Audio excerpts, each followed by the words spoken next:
Kakinada port విషయంలో CID దర్యాప్తు నిజం. ఈడీ కూడా దర్యాప్తు ప్రారంభించేసింది, నోటీసులు ఇచ్చేసింది.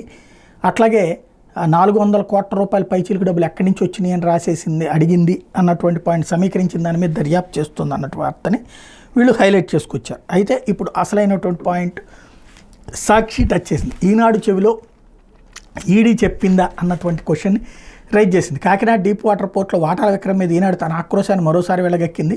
150 దేశాల్లో కార్యకలాపాలు కొనసాగిస్తూ ఏటా 3,000 కోట్లకు పైగా లాభాలను ఆర్జిస్తున్న కంపెనీ 494 కోట్లు సమకూర్చుకోవడం కూడా పెద్ద వింతైనట్టు ఒక విషపూరిత కథనాన్ని వండివార్చింది.